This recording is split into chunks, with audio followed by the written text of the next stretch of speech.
সদৰ নলবাৰী জিলা ছাত্ৰ সন্থাই নলবাৰী আঞ্চলিক ছাত্ৰ সন্থাৰ সহযোগত আজি বিশেষ অভিনন্দন অনুষ্ঠান অনুষ্ঠিত কৰিছে। জিলাখনৰ কীৰ্তিমান ছাত্ৰ ছাত্ৰীসকলক অভিনন্দন জ্ঞাপনৰ কাৰণে আয়োজন কৰা এই অনুষ্ঠানত অংশগ্ৰহণ কৰিলো। নতুন প্ৰজন্মৰ ছাত্ৰ ছাত্ৰীসকলৰ সৈতে মত বিনিময় চা চিনাকি কৰাৰ সুযোগ আৰু সুবিধা হ'ল। আমি আশা কৰিছো ছাত্ৰ ছাত্ৰীসকলক যি লক্ষ্যৰে সৈতে তেওঁলোকে সামাজিকভাৱে দায়বদ্ধ হৈ যাতে আহিব লগা সময়ত নিজৰ শৈক্ষিক যাত্ৰাটোক খুব পৰিকল্পিত ৰূপত আগবঢ়াই লৈ যায় তাৰ বাবে আমি তেওঁলোকলৈ আহ্বান জনাইছো। আমি আশা কৰিম এইসকল ছাত্ৰ ছাত্ৰীয়ে আহিব লগা সময়ত সমাজৰ খুব গুৰুত্বপূৰ্ণ মানৱ সম্পদ হিচাপে আত্মপ্ৰকাশ কৰিব।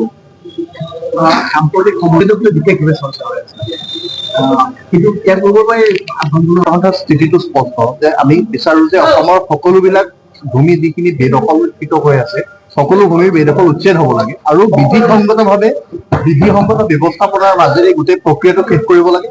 আৰু যিসকল লোকে এই উচ্ছেদ অভিযানত যিসকলে বাধা দিবৰ কাৰণে চেষ্টা কৰিছে সেইসকলক জাতিটোৰ পক্ষত থিয় দিবৰ কাৰণে আমি আহ্বান জনাইছো। আমি বিভিন্ন সময়ত আমি শংকা প্ৰকাশ কৰি আহিছিলো যে এটা সময়ত অসমতে অসমীয়াখিনি ভগনীয়া কৰাৰ এটা পৰিৱেশ হোৱাৰ সম্ভাৱনা আছে, যিটো সম্ভাৱনা বাৰে বাৰে প্ৰতীয়মান হৈ আছে, যিটো প্ৰতিষ্ঠা হবলৈ গৈ আছে।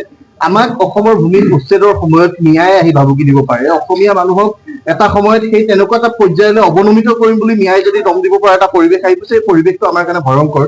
জাতিটো সংকটৰ সময়ত আছে, সেইকাৰণে এইখিনি সময়ত সকলো জাতি জনগোষ্ঠী জনজাতি একত্ৰিত হৈ থাকিব লাগে। আমি শক্তিশালীভাৱে অসমীয়া জাতিটোক আহিব লগা সময়তো যাতে বিশ্ব দৰবাৰত জীয়া জাতি হিচাপে অনাদি অনন্ত কালৰ বাবে প্ৰতিষ্ঠা কৰি ৰাখিব পাৰো, সেই প্ৰক্ৰিয়াৰে সকলো আগবাঢ়িব লাগে। আৰু এই উচ্ছেদৰ সময়ত কোনোবা ন্যায় আহি আমাক ভাবুকি দিব, বদৰুদ্দিন আজমলে যদি আহি কব যে তেওঁলোকে চিন্তা কৰাৰ প্ৰয়োজন নাই, কাগজ পত্ৰ অধিক শক্তিশালী কৰিব লাগে, তেওঁক কোনো বিদেশীক ইয়াৰ পৰা বহিষ্কাৰ কৰিবলৈ নিদিয়ে। যেতিয়া আইন বাতিল হোৱাৰ পাছত বাংলাদেশীৰ ৰক্ষকৰ ভূমিকাত অৱতীৰ্ণ হবলৈ বদৰুদ্দিন আজমলে দল গঠন কৰিছিল আৰু সেই বদৰুদ্দিন আজমলৰ চুটলিপত কোনো অসমীয়া নচলে। অসমীয়া যোগ্য কৰ্তৃত্ব দিব পাৰিব, অসমীয়া যোগ্য কৰ্তৃত্ব দিব, সেই কৰ্তৃত্ব পাবৰ কাৰণে সকলোকে সাজু হৈ থাকিবৰ কাৰণে প্ৰত্যাহ্বান জনাইছো।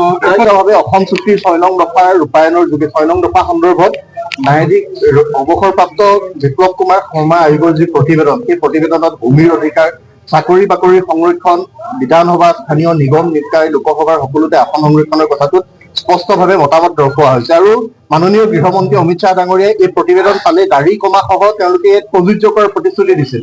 আমি আহ্বান জনাম, এই সময়ত জাতিটোৰ সংকটৰ কথা মুখ্যমন্ত্ৰী মহোদয়ৰ মুখেৰে ওলাইছে, জাতিটো সংকটৰ থকাৰ কথা তেওঁ ইতিমধ্যে ব্যক্ত কৰিছে। আমি আহ্বান জনাম যে অসম চুক্তিৰ 6 নং দফা কাৰ্যকৰী কৰি যিখন প্ৰতিবেদন আছে, প্ৰতিবেদন কাৰ্যকৰী কৰি জাতিটোক আহিব লগা দিনৰ কাৰণে অধিক শক্তিশালী ৰূপত সুৰক্ষা দিয়াৰ ব্যৱস্থা হ'ব লাগে। আৰু ভূমিৰ অধিকাৰ, চাকৰি বাকৰি, নিগম নিকায় সকলোতে আসন সংৰক্ষণৰ ব্যৱস্থাত অসমীয়াক অগ্ৰাধিকাৰ দিবৰ কাৰণে, খিলঞ্জীয়া মানুহৰ প্ৰভুত্ব থকা এখন অসম গঢ়িবৰ কাৰণে ডাবুল ইঞ্জিনৰ চৰকাৰ থকা বিজেপি দলটোৱে দায়িত্ব পালন কৰিবৰ কাৰণে আমি আহ্বান জনাইছো।